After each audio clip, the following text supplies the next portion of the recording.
Aloha, greetings everyone. Welcome back to our main room. We'll wait a couple of seconds here for those who have not yet been able to jump back in as we're wrapping up, and we'll continue on with share outs.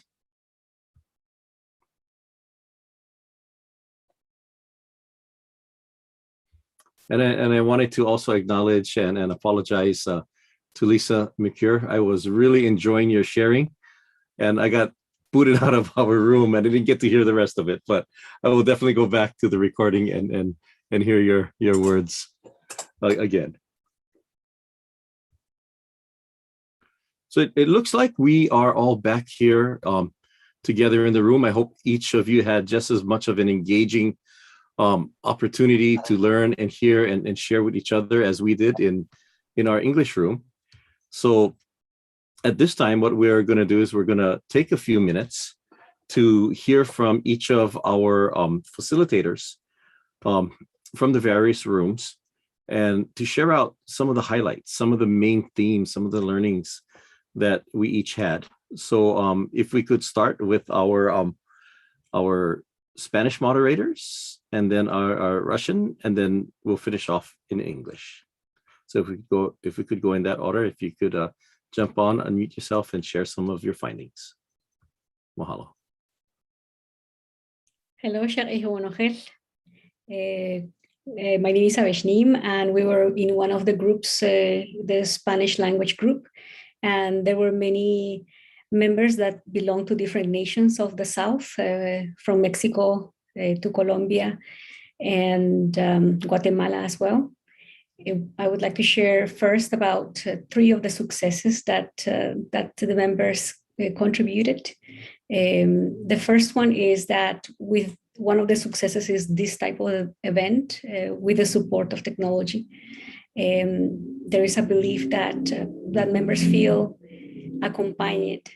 They don't feel alone or working in silos or working in their communities by themselves. They know now that there's many other communities around the world that are doing their best to recover, to revitalize indigenous languages.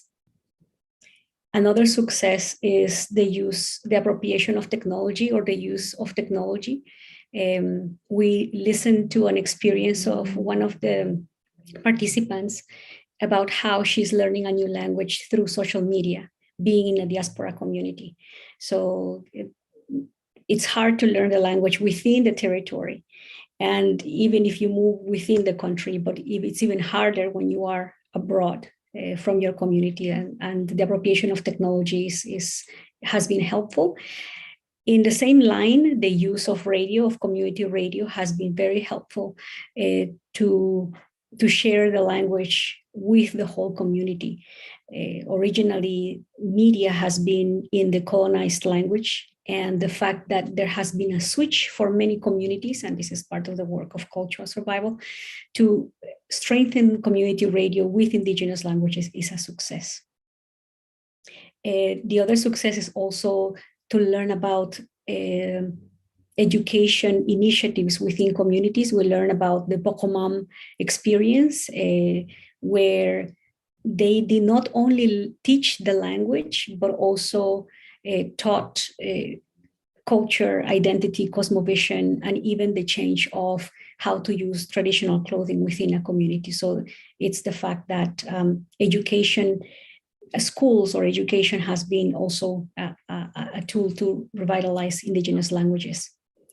When it comes to the challenges to initiatives of revitalization, the first one and the most heard among the group was racism and discrimination. The fact that indigenous communities themselves or new generations are not able to learn the language because of the fear of being excluded or the fear of being discriminated against is a strong one. Also, the fact that the functionality, the fact that many people in the community believe that indigenous languages is not useful because it's not used at professional levels or business levels or others that are regarded as like high level spaces. And so this is a challenge. The other challenge is that there is no capacity to influence public policy or institutions that are mandated to provide the teaching of indigenous languages, such as the public school or bilingual education programs, and the fact of not being able to influence them. When it comes to concrete actions, we have a very, very rich recommendation list. First is to create data at a community level about the level of proficiency of the language. And we learned that by an example of a community that by themselves, they created these diagnostics of the language that they were able to share with other institutions. Also, the fact of needing more methodologies, because there's different levels of proficiency within youth or newer generations. As we saw here, we saw languages that had no speakers, that where the languages is lost, others where there's few speakers, and others where there is enough speakers, adult speakers, but then how the transmission to this language to generations. We learn about some of the indigenous participants that say, okay, I'm at this intermediary level where I'm not in the basic level, but I'm not jumping to the next level. So how do we make that bridge and jump to the next level in terms of methodology? And also just creating more awareness within the community to love the language and to know the right to use the language in order to stop that feeling, that experience of discrimination and racism. I think there's many more recommendations, but these are the 3 or 4 top ones that we talked about. Thank you, Kaimana. Mahalo, Avesh. Can we have our representatives from our Russian group, please share?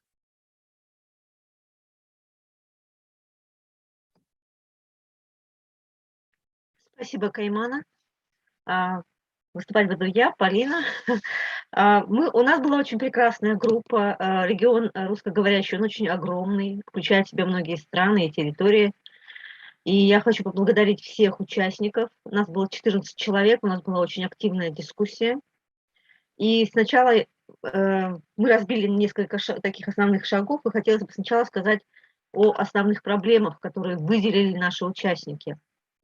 Первое – это самая главная проблема изучения языка. Говорить и думать на родном языке – это разные понятия. В настоящий момент, к сожалению, большинство наших спикеров говорит на родном языке, но думать на нем не может.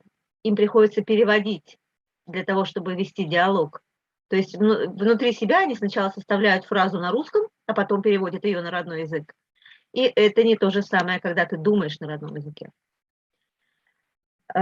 Следующее – это то, что при общении есть такая практика, которую отметил Вячеслав. Большинство наших спикеров привыкли к коротким разговорам, к короткому общению. Они не могут вести длинный диалог, потому что они начинают уставать. У них нет практики длинного диалога. Не с кем разговаривать. Следующее, даже, например, в таких удаленных территориях, как Арктика, где общины оленеводов живут уединенно, сейчас их бригады оленеводческие смешанные, где есть говорящие на русском языке, говорящие на родном языке, говорящие на другом языке. И вот эта смешанность приводит к тому, что им приходится говорить на том языке, который они понимают все вместе, а понимают они, как правило, только государственный язык. Следующее, что мы отметили, это изучение языка в школах как предмета, а не как основного языка. То есть это большая, огромная проблема, потому что на сегодняшний момент на государственном уровне в России принят единый образовательный стандарт. И он не дает изучать родной язык как основной язык, а только как иностранный. Также это ведет к тому, что изучение языка проходит всего 1 или 2 часа в неделю родного языка.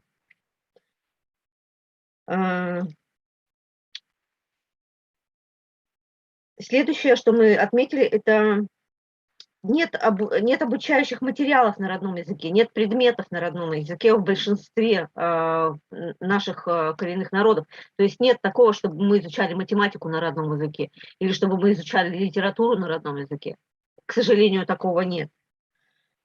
Недостаточно учебных пособий. Их действительно мало. Любых публикаций на родном языке, которые были созданы бы носителями языка, это единичные варианты, единичные публикации.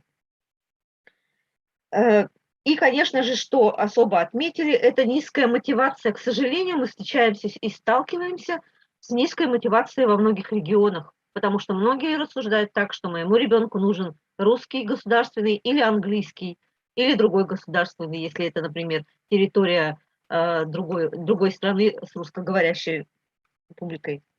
Ну что хотелось бы особо отметить, это следующие шаги, которые мы выделили, которые помогут нам для восстановления наших языков. Во-первых, это, конечно, та практика, которую сегодня рассказал Вячеслав Шадрин, языковые гнезда, мастер-ученик. Что нам это особо важно, потому что то, что действует у юкагиров, даже если детей немного, даже если это 2 или 3 ребенка, но они желают изучать родной язык, для этих 2 детей будет создан отдельная программа «Мастер-ученик», языковое гнездо. И это очень-очень важно, это то, что мы должны делать и популяризировать, и продвигать. Следующее, что мы отметили, культура – это важнейшая часть функционирования языка. Язык не будет полностью функционировать без культуры, без истории, без традиций, без территорий. Это очень важно. Также при общении молодежи использование новых технологий. Сейчас молодежь использует новые технологии, как уже отметила наша сестра из Латинской Америки. Мы должны использовать новые технологии для продвижения YouTube, WhatsApp, различные другие группы, видеозаписи, все, что может привлечь молодежь, и все, что они могут сами записывать. Например, как отметил Слава, на их территории дети снимают маленькие видео, даже типа ТикТока на родном языке. Им это интересно, и это популяризирует язык в том числе. Это очень важно. Необходимо выучить тех, кто будет обучать детей впоследствии. То есть нам необходимо создать базу носителей языка, тех, кто будет знать язык полностью, для того, чтобы они в дальнейшем продвигали язык. Разговорники, которые сейчас создаются, должны быть озвучены носителями языка, для того, чтобы мы слышали язык, наши дети слышали язык, как правильно он звучит, его музыку, его структуру, для того, чтобы в будущем говорить верно, не калеча тот язык, который у нас остался, наш язык. Также разговорники должны подготавливаться самими носителями языка, а не научными кругами, потому что зачастую научные круги теряют некоторые моменты, которые очень важны для нас. Снимать различную серию роликов, например, короткие, небольшие истории, короткие рассказы или короткие истории, обучающие, которые можно использовать в YouTube. То есть серия мультимедийных таких средств, которые дети могут использовать всегда онлайн. Особо отмечали театр на родном языке и постановки, которые можно снять, записать и использовать их в течение 20-30 лет в будущем, потому что вот эти постановки будут носителями языка озвучены. Также необходимо популяризировать нашу историю. Во многих наших языках не существует письменного языка, но фольклор, он жив. Истории, которые сторителлинг передаются через рассказы, их нужно говорить, о них нужно писать, и их нужно популяризировать. И, конечно же, одно из самых главных – это гордость. Язык – это наша гордость, и нужно вызывать гордость не только к своей истории, к своему народу, но и к своему языку. И вот через гордость это и есть самая главная мотивация к изучению будущего. Спасибо.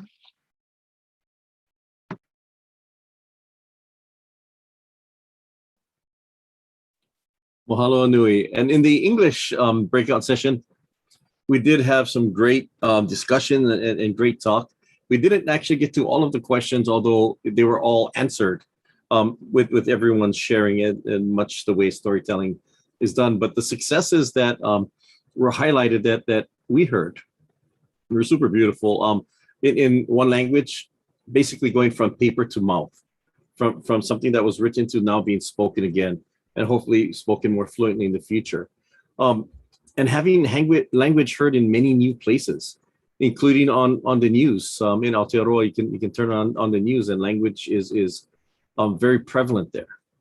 And also a increase in speakers, some very large increases in numbers and percentages, some going from no speakers to some speakers, and some going from very few to a lot. So that was the three biggest highlights. But I think overall, what impressed me was the desire to learn and the passion to and commitment to do so.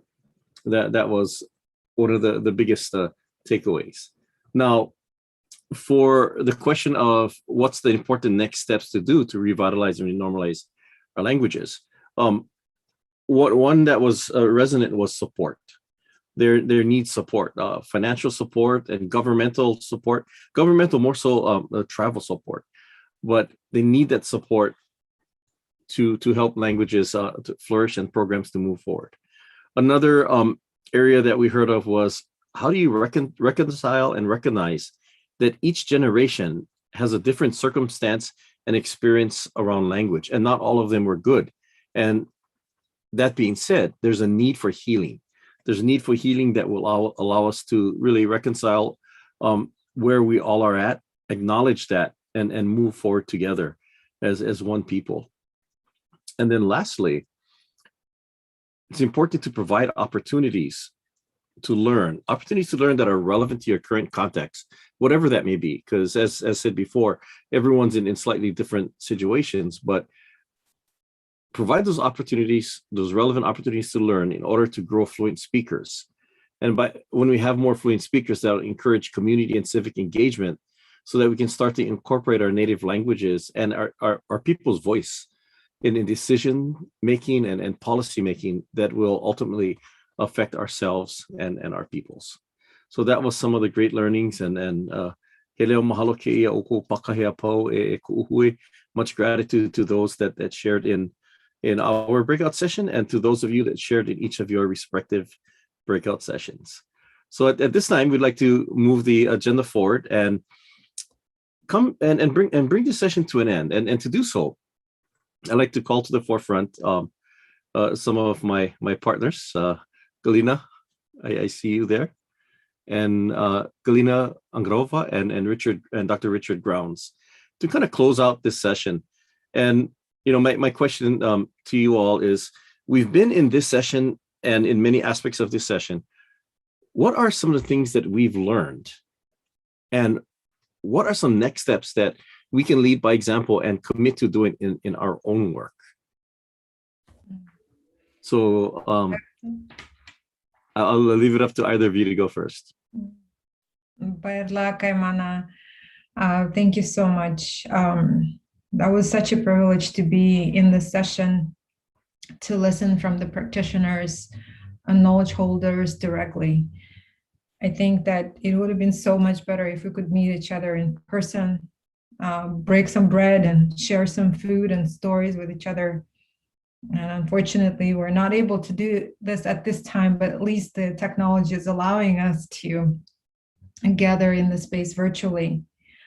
So one of the things I wanted to share with everyone is that, yes, we will be taking steps and actions for each of our peoples and communities, and provide the input for work at the level, at the global level, for the Indigenous peoples movement.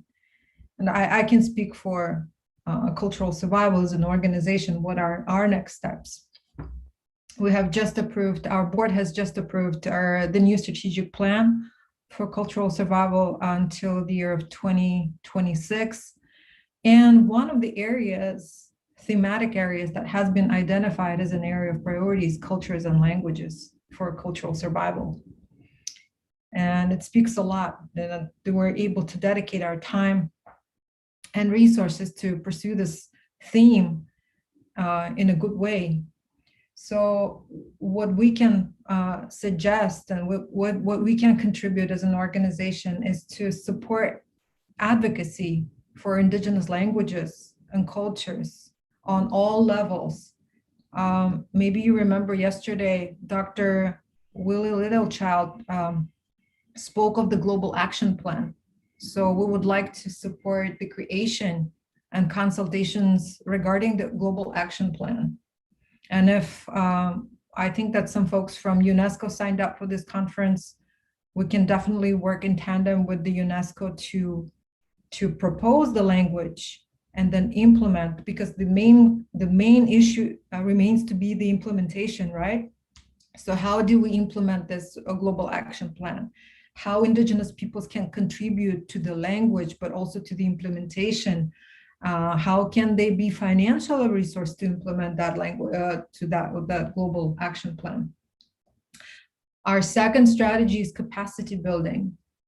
So our thoughts for the future is hosting exchanges, right? So yesterday we heard the presentation of Marcus Brooks-Cloud, incredible presentation, and many of you have listened to his presentation, but many of you have also shared about the incredible work that you're doing in communities. Can we host those exchanges and share experiences in person?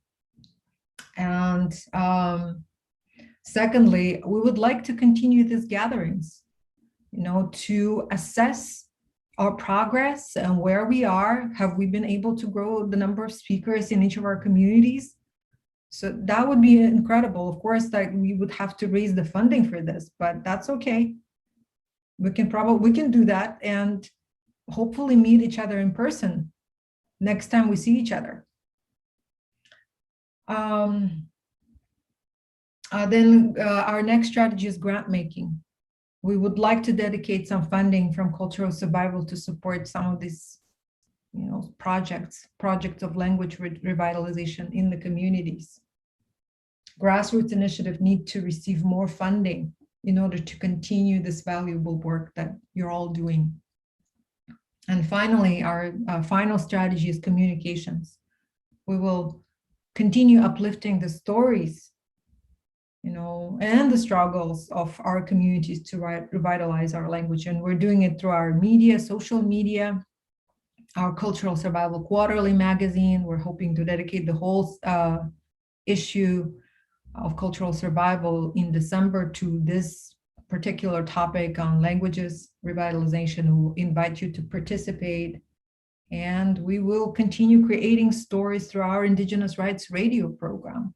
That has a reach from 12 to 50 million people, mostly Indigenous, mostly rural. And the only way for them to receive that information is through the Indigenous Rights Radio. Starting last year, from the beginning of the pandemic, we were able to create over 500 public service announcements in English, Spanish, Portuguese, colonial languages, but in 140 Indigenous languages. And that information was vital to protect lives on the ground. So that's just a few things that I wanted to share and that I'm passing the baton to Richard.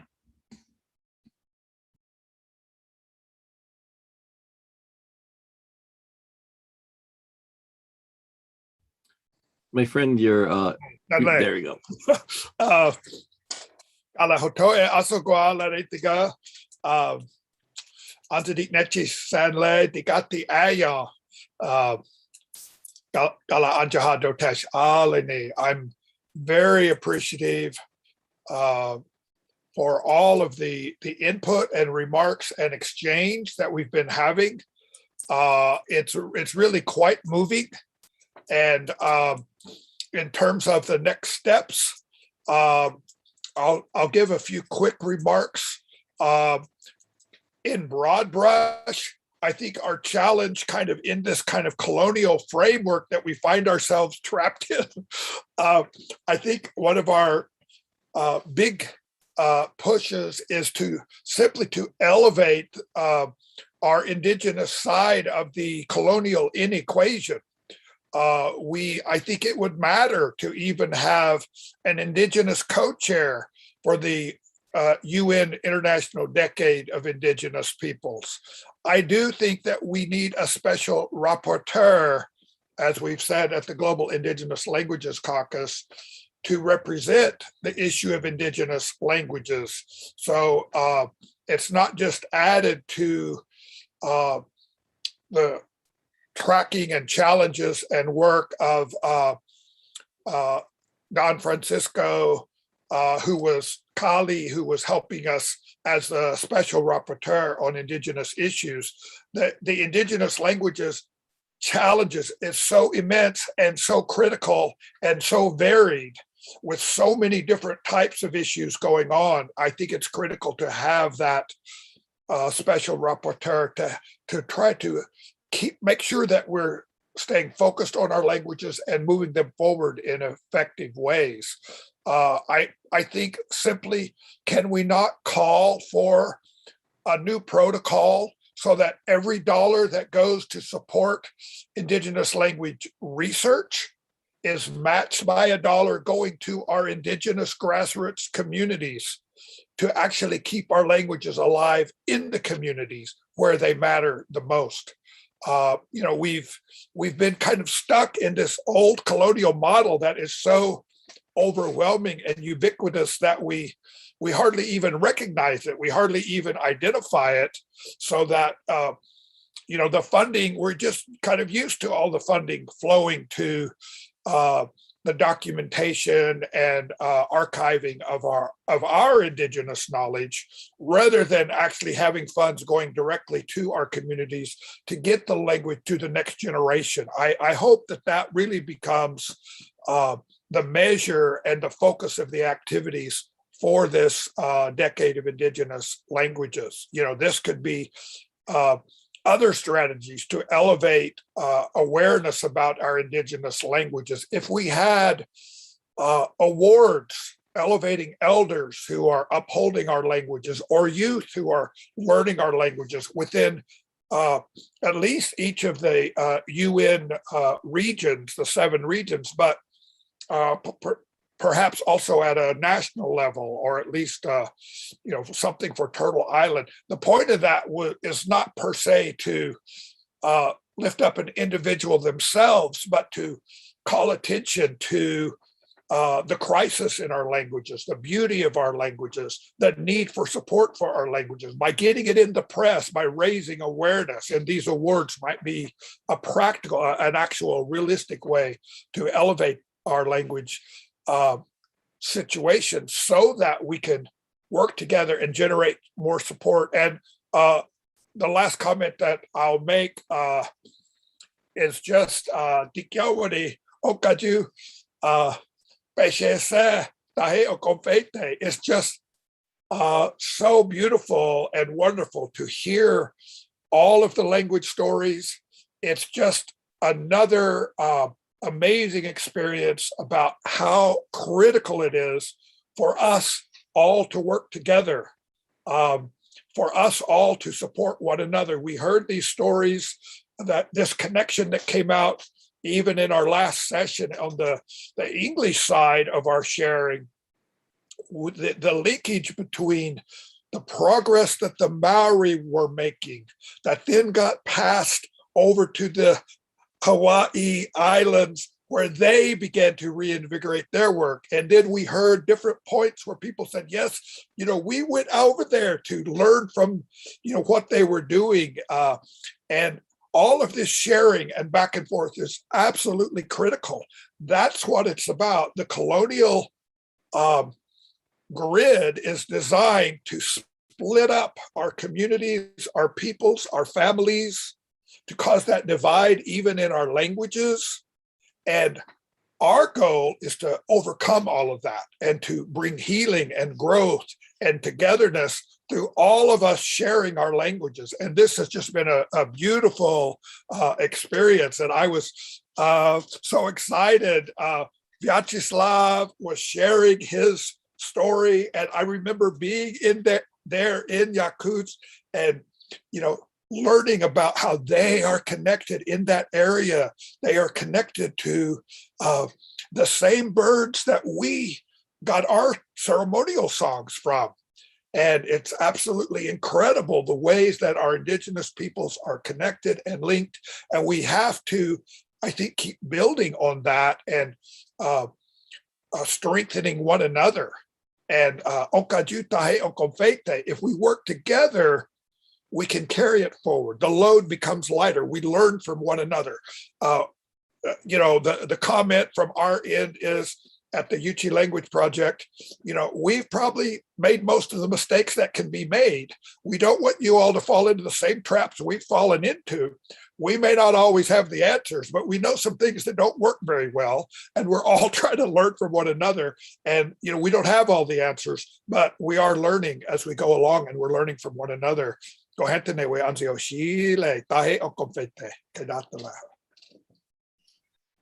yeah, mahalo nui, my friends. Richard and Galina, very, very wise. I love the commitments and the next action steps. I resonate with your wish, Galina, to be able to meet in person. And I know that, again, we will be able to do that someday. But one of the things that this pandemic has taught us is that we come from resilient peoples, is that we can take hold of the technology of the day and rule it rather than letting it rule us. We didn't let this pandemic stop us. And it's more of a and, not an or. So although I do really want to be able to share some breath and share some food and share some stories in person, face to face with you, each of you, I hope that we'll do that and continue to have these online sessions that can connect us when travel is not possible. Ruling the technologies of today so that our languages and our peoples can be elevated once more. That's my hope. That's my dream. And with that, I would like to say a word of gratitude. Mahalo nui loia kako pakahia pau. No Kaimana, no Kaimoliola, no ko'oko po'e kupuna. I ho'ea mai ai kako manei. Thank you all for your energies, for your spirits, for bringing your ancestors and your kupuna into this. Just a quick note in the chat, Daisy has put all the different ways that you can connect with culture survival and where you can find all of this that we've shared today. And with that, I'd like to just turn the last remaining moments over to Richard to close us in spirit and ceremony. Mahalo pakahi, mahalo ya oko pakahi pau. Aloha. Anthony abea gamfa agasan le wayawani. Sahande ake nafagale no we. He lay san le wayawani. Go chatla go wedene hoshi le na kohani. Hina de kohani.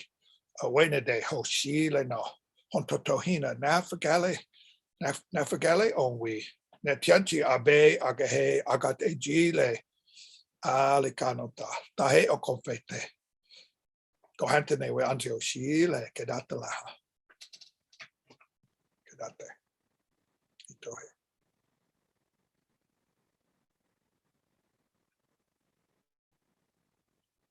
Oh yeah. Mahalo nui. Much gratitude. Wishing everyone a beautiful day, a beautiful week. And we'll see each other again soon. Aloha.